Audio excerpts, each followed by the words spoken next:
Bismillah. Assalamualaikum warahmatullahi wabarakatuh. Alhamdulillahirabbil alamin wassalatu wassalamu ala nabiyyina Muhammadin wa ala alihi wa ashabihi wa man tabi'ahum bi ihsanin ila yaumiddin. Asyhadu an la ilaha illallah wahdahu la syarika lah wa asyhadu anna Muhammadan abduhu wa rasuluhu la nabiyya ba'dah.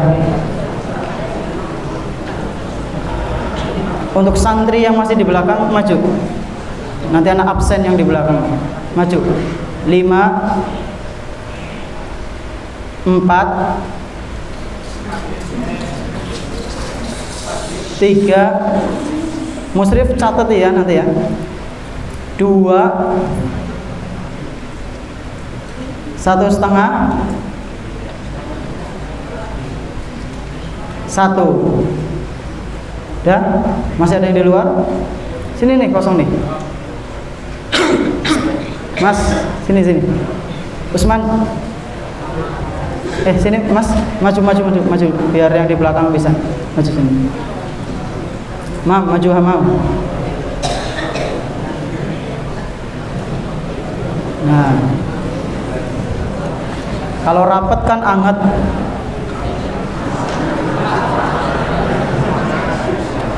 Sudah?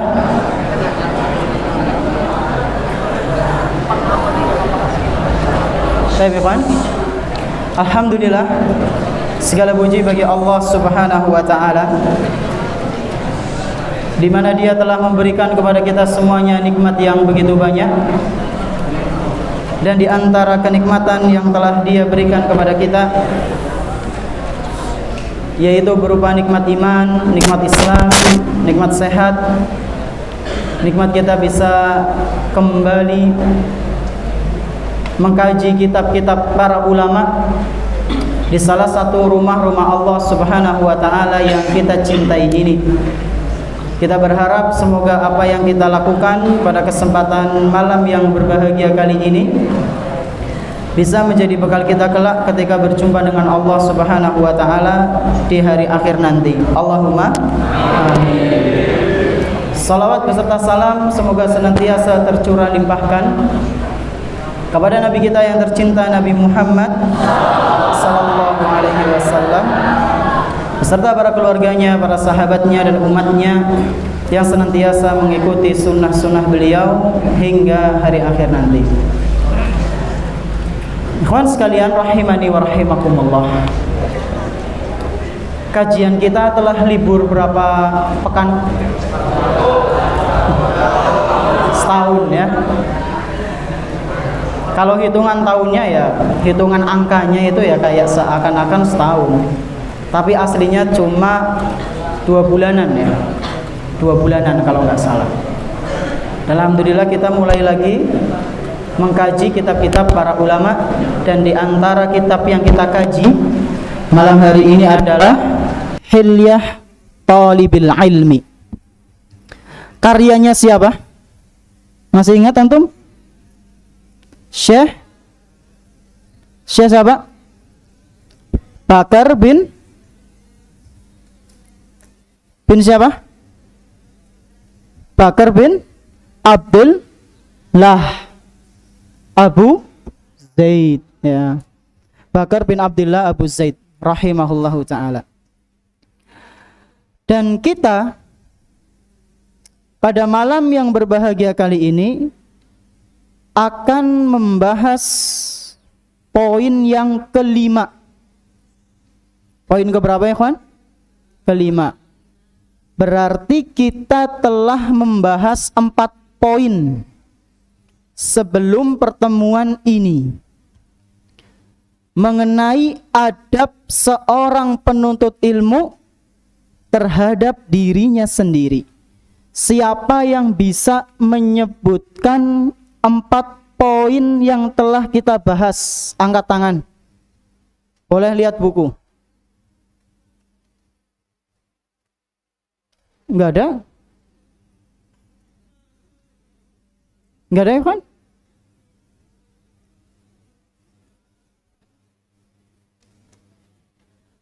Ya sudah gugur hadiahnya. Padahal hadiahnya beda. Nggak ada ini. Ja'far. Fadal, apa Ja'far? Adab seorang penuntut ilmu terhadap dirinya sendiri. Yang pertama, ilmu adalah ibadah. Maksudnya gimana?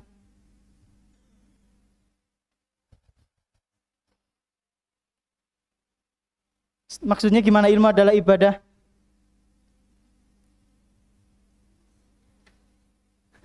Dah, yang kedua apa dulu? Yang kedua, masih bingung.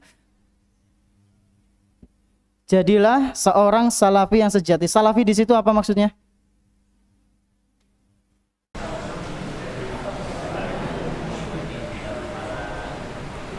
Para salaf itu siapa? Pendahulu siapa? Abu Jahal, Fir'aun. Siapa yang dulu? Para sahabat Nabi. Terus yang ketiga? Senantiasa takut kepada Allah. Yang keempat, senantiasa merasa diawasi oleh Allah Subhanahu wa taala. Hari Senin ya, tagihan ya. Masya Allah. Itu 4 poin yang pernah kita bahas sebelumnya. Nah, sekarang poin yang kelima adalah tentang ketawaduan dan larangan bersikap angkuh atau sombong. Apa ya kawan? Larangan bersikap sombong dan wajibnya untuk tawadu. Apa itu tawadu?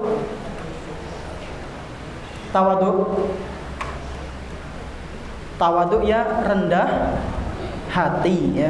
Fadal, kita baca dulu matannya. Iqra.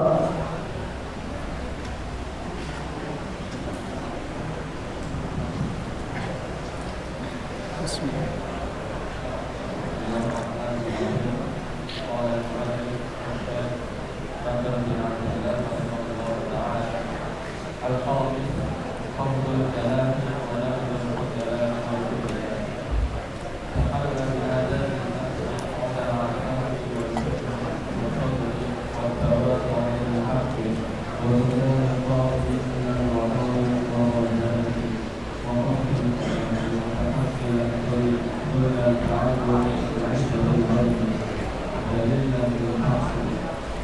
Antum udah nyore belum? Suaranya pelan banget. Atau mic-nya itu Alis. Coba tes. Tes. Masuk nggak ke kamera? Masuk, alhamdulillah. Nah, yang kelima adalah sikap tawadu dan jangan angkuh, jangan sombong. Di sini Syekh Bakar rahimahullahu taala mengatakan tahalla bi adabin nafsi. Hendaknya kalian itu beradab dengan adab-adab kepribadian. Apa? Hendaknya kalian wahai penuntut ilmu berhiaslah dengan adab-adab kepribadian. Apa itu adab kepribadian yang sudah seharusnya dimiliki oleh penuntut ilmu? Contohnya minal afaf, yaitu semisal menjaga kesucian diri. Apa ya kawan? Menjaga kesucian diri. Wal hilmi. Apa itu hilmi? Santun, ya. Ada namanya Ustadz Hilmi. Berarti Ustadz yang santun, ya. Wasobri. Sobri itu apa? Sabar. Watawadu'i lil haq. Dan tawadu terhadap kebenaran. Maksudnya gimana nanti ana jelaskan insyaallah. Apa saja tadi? Menjaga kesucian diri, santun, sabar, tawadu terhadap kebenaran, wasukunit ta'ir, Siapa itu? Yang ngasih tahu namanya anak kasih hadiah. Siapa? Jangan diulang ya. Wa sukunit ta'ir. Dia memiliki kepribadian yang tenang seperti seekor burung. Burung itu memiliki, ya, di antara karakternya adalah ketenangan yang begitu wibawa. Contohnya apa, Ustaz? Kayak burung Garuda, burung elang. Gitu. Diemnya itu kadang bikin orang khawatir, ketar-ketir. Nah, seorang penuntut ilmu harus memiliki sukunit ta'ir, ketenangan seperti seekor burung. Contohnya apa, Ustaz? Minal waqari warrazanah. Seperti halnya kewibawaan dan kesopan santunan. Ya, penuntut ilmu itu harus wibawa. Ya, jangan sampai nggak memiliki wibawa. Wa khafdil janah, dan rendah hati, mutahammilan dhullat ta'allumi li'izzatil ilmi dhalilan lil haq. Dan yang terakhir, seorang penuntut ilmu itu harus sabar dalam menanggung kehinaan saat belajar dan tunduk pada kebenaran. Kehinaan dalam belajar ya maksudnya dia itu patuh dengan berbagai macam aturan yang disampaikan oleh gurunya. Bentuk ketidakpatuhan seorang murid terhadap guru pertanda besar dia tidak akan sukses. Ya. Baik, kita bahas satu persatu insya Allah. Semoga saja waktunya cukup. Kalau tidak ya diteruskan di pertemuan akan datang. Yang pertama tadi apa, ikhwan? Al-afaf.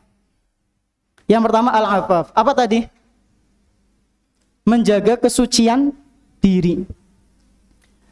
Apa contoh dari menjaga kesucian diri? Contohnya apa? Ya tidak berbuat maksiat.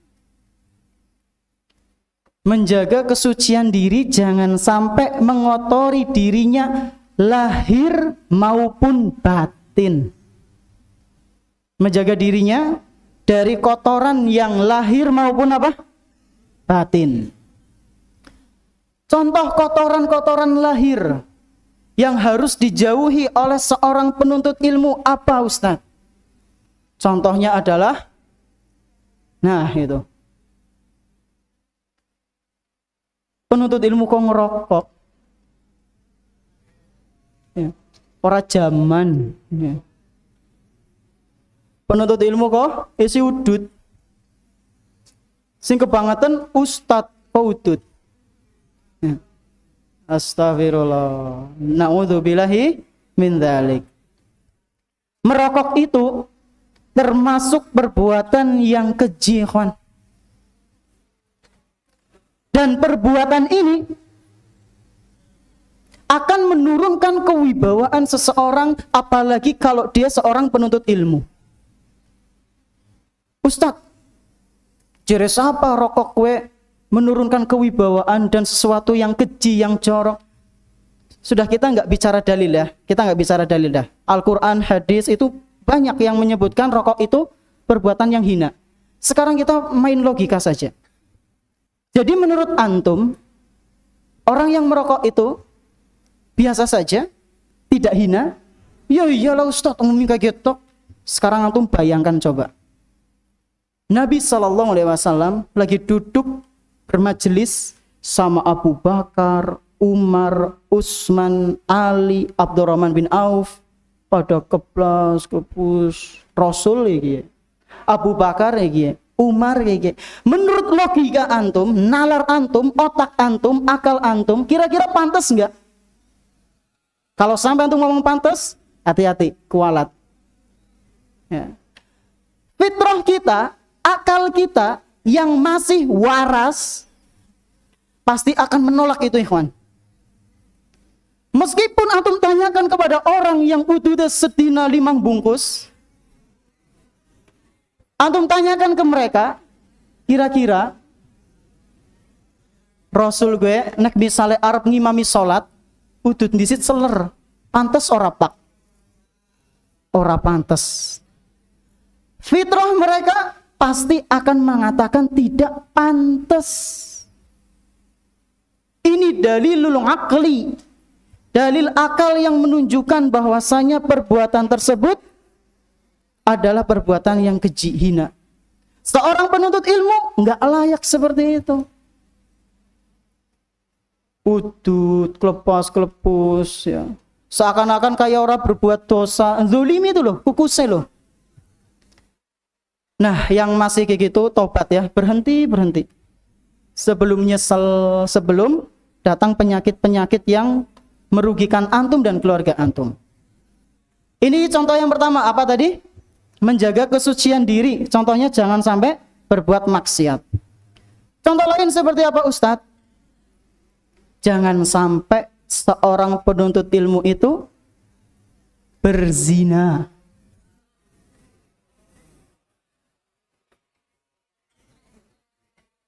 Berarti ya, Ustadz, jangan sampai berzina. Berarti mendekati saja boleh? Ya rauli. Wala taqrabu zina.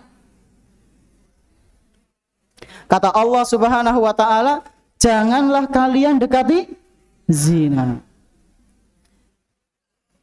Ustadz, tapi kan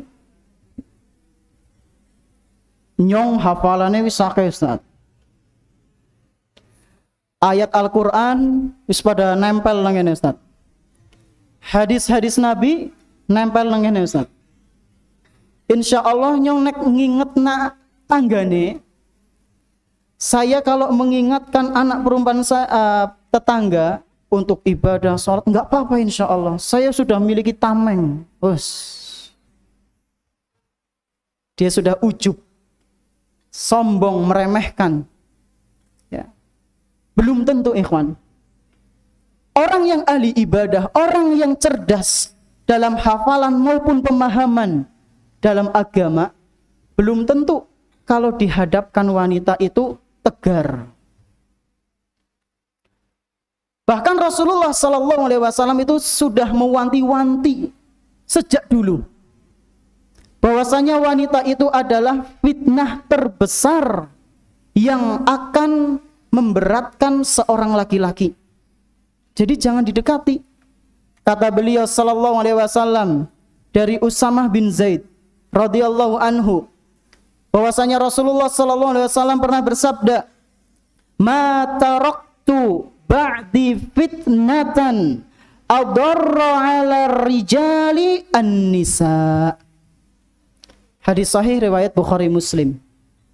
Tidaklah aku tinggalkan, kata Nabi, fitnah yang besar dan yang paling berbahaya bagi seorang laki-laki, yaitu fitnah wanita.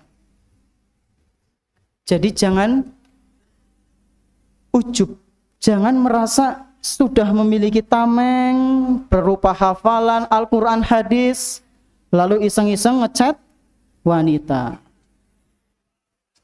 Ana bawakan sebuah cerita yang dibawakan oleh Ibnu Mas'ud.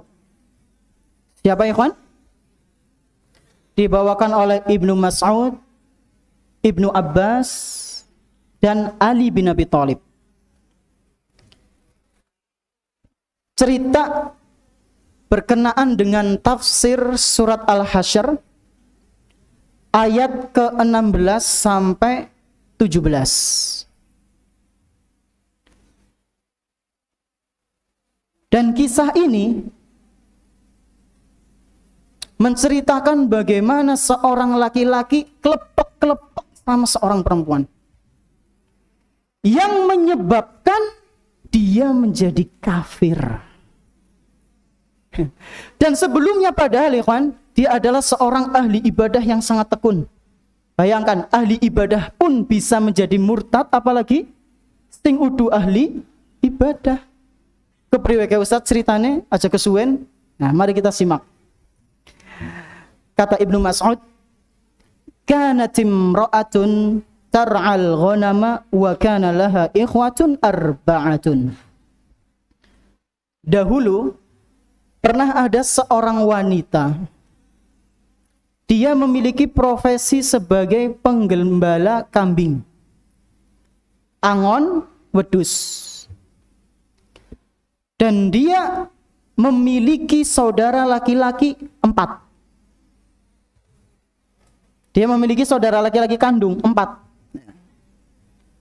Wa kanat ta'wi bil laili ila sauma'ati rahibin.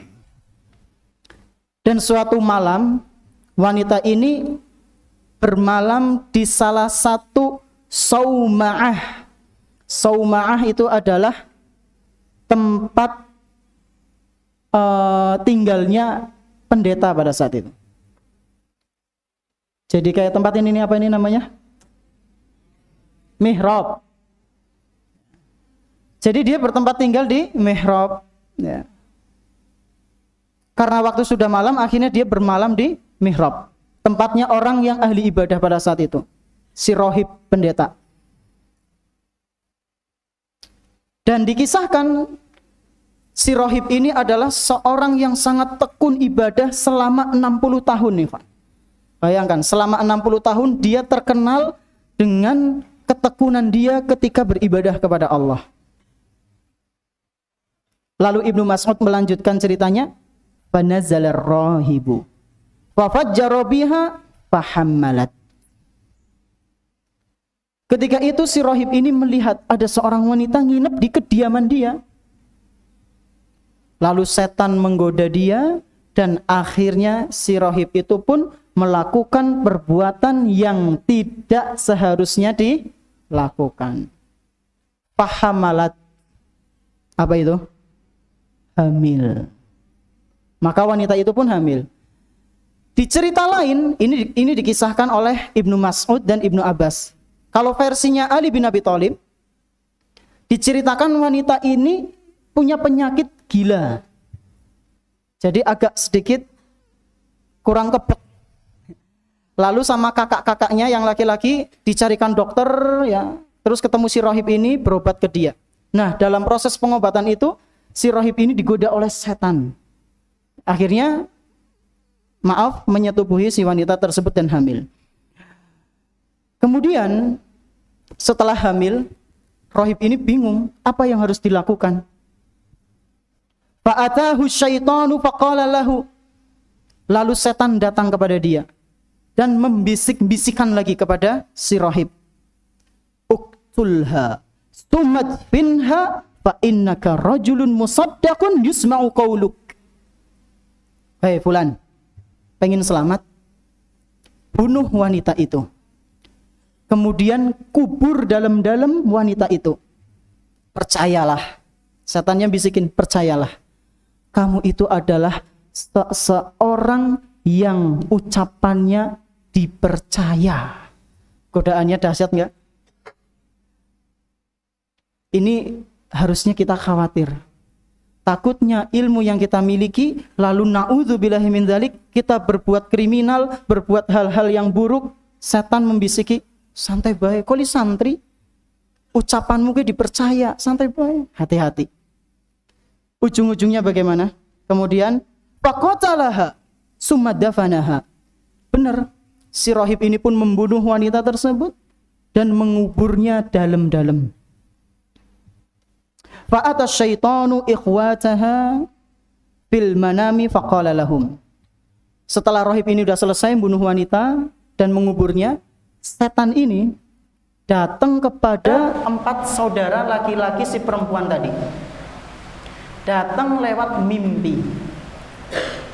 Lalu setan ini berkata kepada si 4 laki-laki itu, innar rahiba sahiba sauma'ati fajjara bi ukhtikum falamma ahbalaha qatalaha summa dafanaha fi makanin kada wa kada.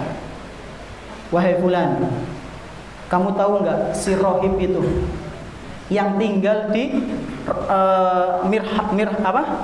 mihrab itu, kamu kenal kan? Ketahuilah dia telah menyetubuhi adikmu saudari perempuanmu. Dan saudari perempuanmu dibunuh oleh si rahib itu, lalu dikubur di tempat ini dan ini. Kemudian apa yang terjadi? Falamma asbahu qala rajulun minhum. Ketika waktu pagi datang, maka salah satu dari 4 itu berbicara kepada saudaranya yang lain. Jadi ketemu nih, 4 ini ketemu, salah satu dari mereka cerita. Wallahi laqad ra'aitul barihata ru'ya ma adri aqussuha alaikum am atrukuhu. Wahai saudara-saudaraku, subhanallah, tadi malam aku mimpi buruk sekali dan aku bingung, apakah ini perlu aku ceritakan kepada kalian atau tidak? Maka saudara-saudaranya menjawab, qalu la bal qassaha alaina. Jangan sampai enggak diceritakan, ceritakan kepada kami, ceritakan. Akhirnya benar, si laki-laki ini pun menceritakan kepada ketiga saudaranya, dan ketiga-tiganya setiap dari mereka ngomong seperti ini. Wa ana wallahi laqad ra'aitu dzalik wa ana wallahi laqad ra'aitu dzalik. Ternyata apa? Semua saudaranya mimpi dengan mimpi yang sama. Lalu mereka mengatakan, fa wallahi ma hadza illa li syai'in. Demi Allah, ini ada yang enggak beres ini. Adik kita, saudari perempuan kita sedang kenapa-napa. Maka benar, mereka langsung temui si rahib bareng-bareng. Ya. Wajar ikhwan. Ya, naudzubillahi min dzalik, naudzubillah. Bayangkan kalau saudari perempuan kita kok dizinai sama orang. Rela enggak? Enggak. Maka jangan sampai antum menzinai anak orang. Kalau enggak pengen dibalas oleh Allah sendiri. Maka mereka benar mendatangi si rahib itu bareng-bareng, lalu akan melaporkan kepada si raja, pemimpin pada saat itu. Nah, ketika si rahib ini sudah sampai kepada siapa? 4 saudara ini sampai kepada kediamannya si rahib, langsung disidang, didudukkan, dikerubung. Benar kok kayak benar. Akhirnya mengakui, ya. Lalu dibawa ke pemimpin, Kiret. Nah, ketika dibawa ke pemimpin, sudah duduk ketemu pemimpin, panjang ceritanya ya. Kemudian datang lagi setan itu, subhanallah. Setan itu datang lagi, memberikan bisikan kepada si rahib. Nah, ini puncak kejadiannya.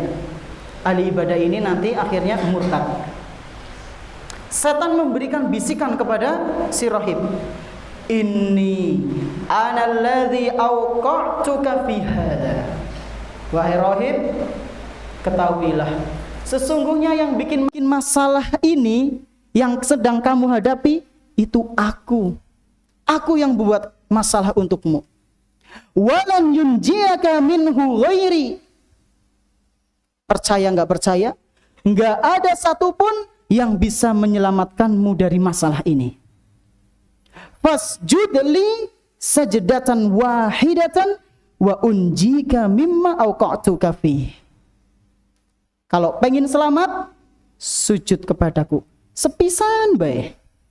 Bayangkan, sajdatan wahidatan, sepisan bae sujud minyong. Aku bakal menyelamatkanmu. Ini kata siapa? Si setan ini.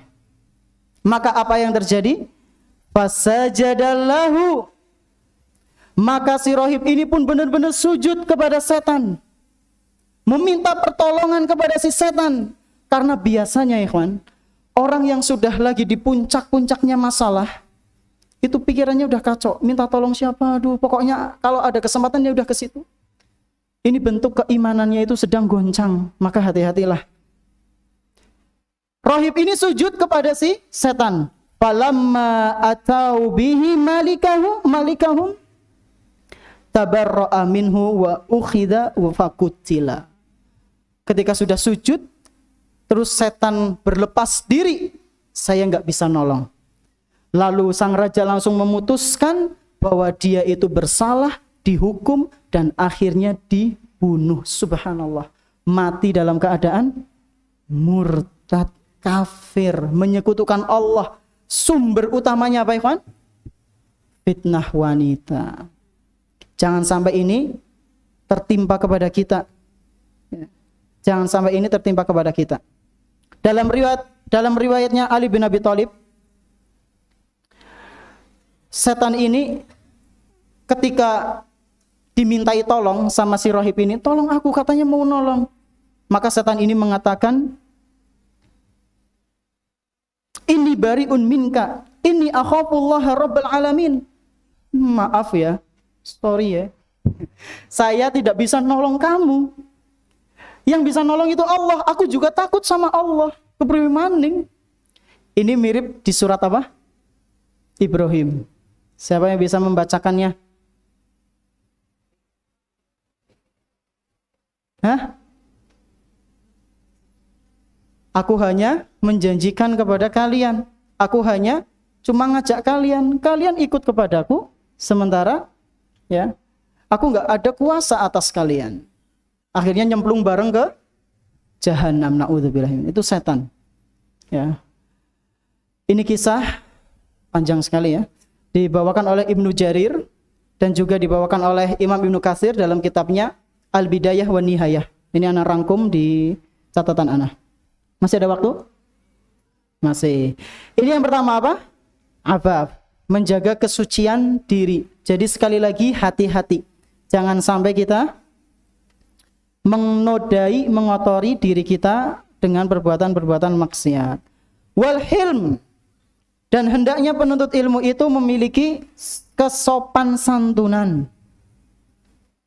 Tidak sembrono, wassabar dan sabar, watawadu' lil haq, tawadu' dalam kebenaran. Contohnya gimana Ustadz? Contohnya ketika siulan anak tegur, diem langsung. Itu tawadu' dengan kebenaran. Jangan siulan lagi ya. Nah. Seorang ustadz salah lalu ditegur oleh santrinya, masih kelas 10, masih kelas 7. Ustadz, afwan Ustadz, tadi kayaknya bacanya bukan seperti ini.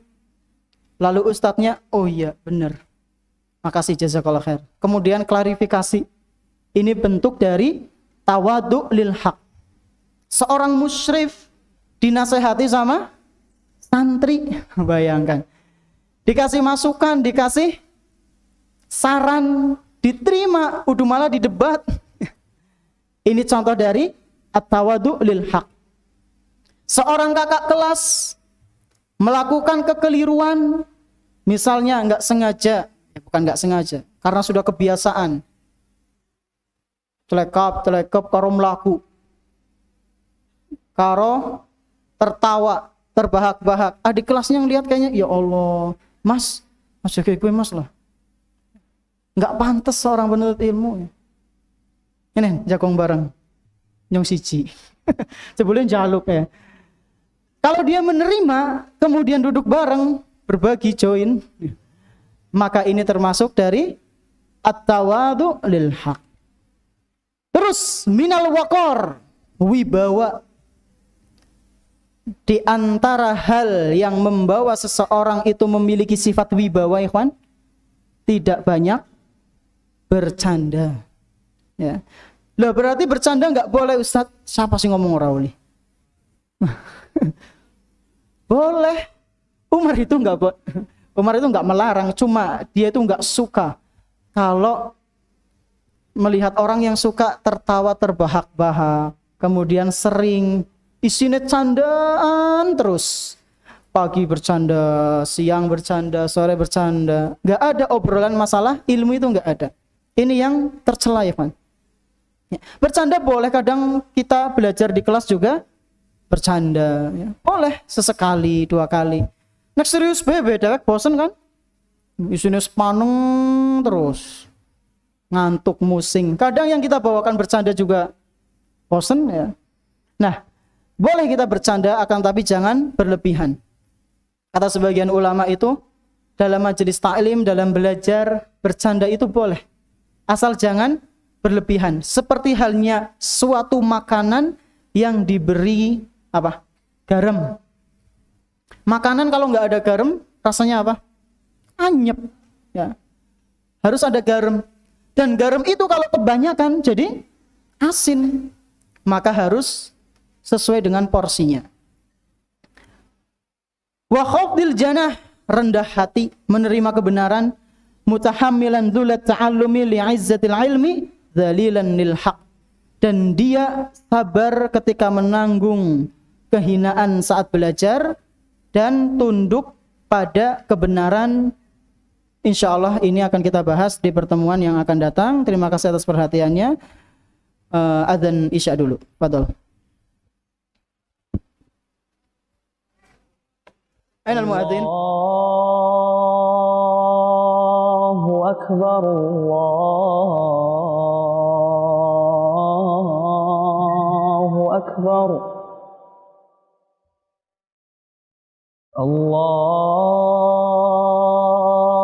Allahu akbar.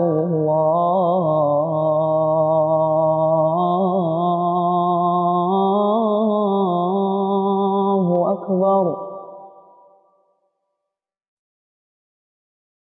Asyhadu an la ilaha illallah.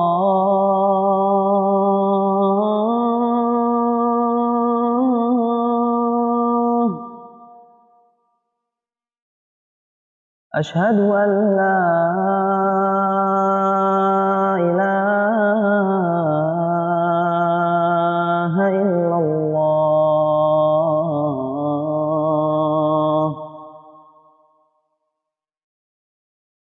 Asyhadu anna Muhammadar Rasulullah.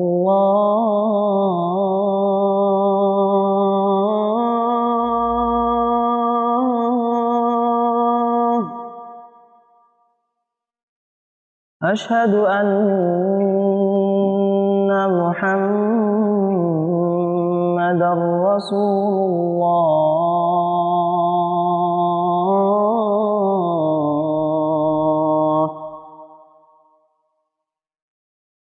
Hayya 'alas shalah.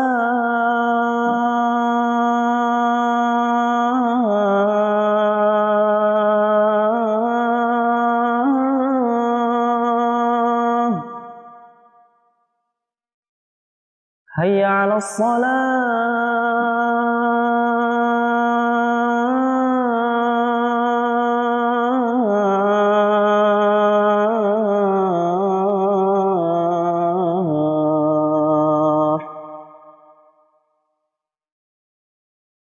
Hayya 'alal falah.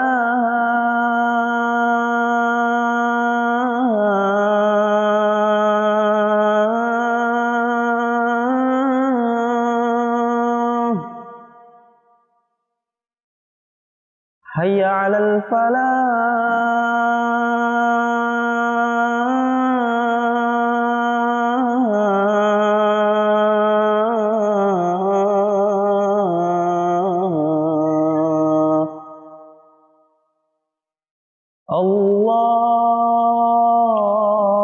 Allahu akbar. Allahu akbar. La ilaha illallah.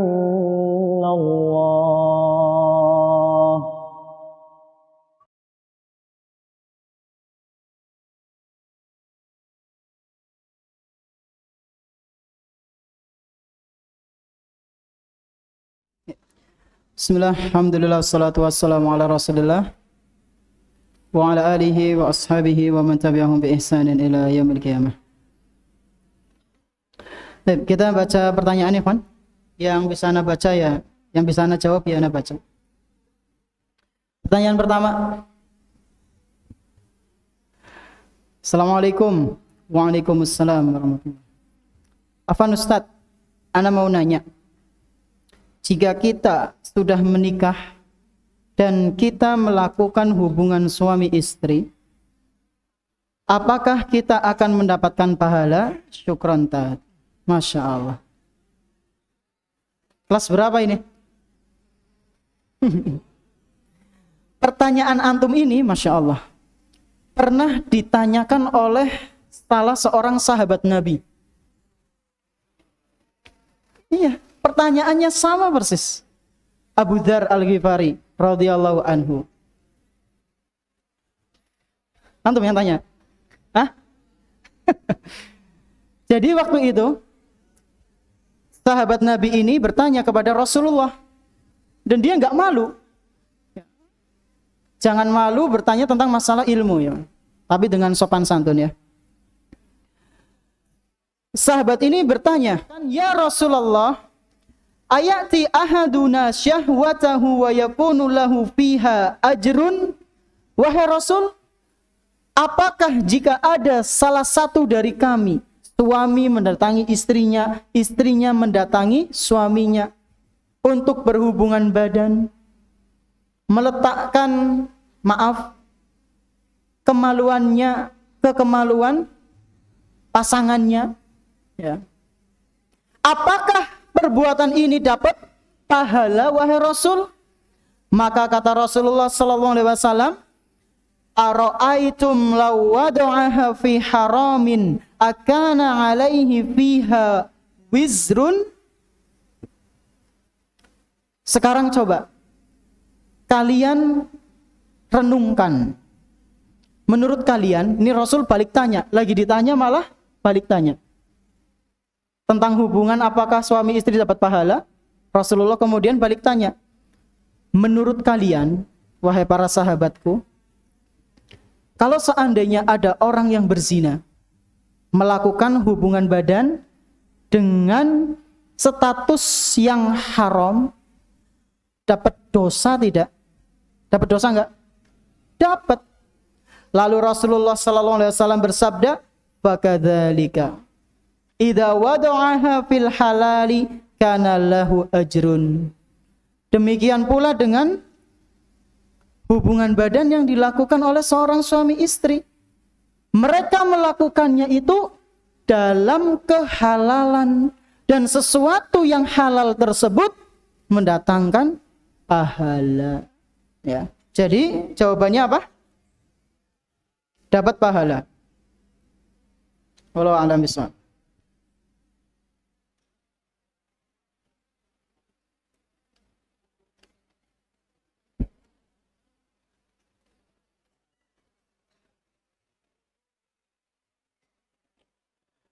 Afwan Ustaz, Ana mau tanya, bagaimana cara meruqyah sendiri, meruqyah mandiri?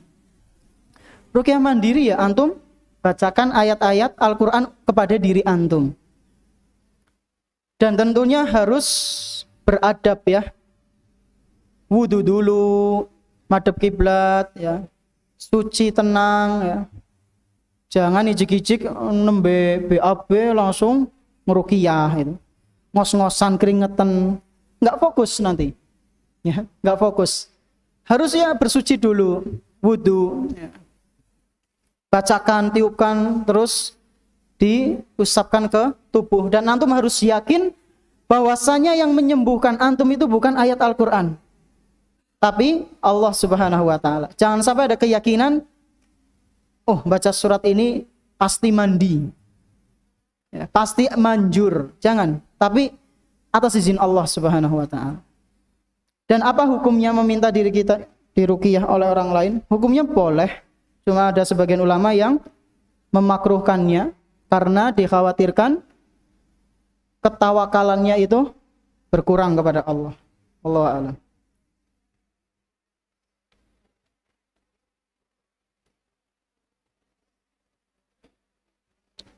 Afwan Ustaz, ana izin bertanya, apa hukumnya menggambarkan tentang siksa neraka dan jadikan apa ini?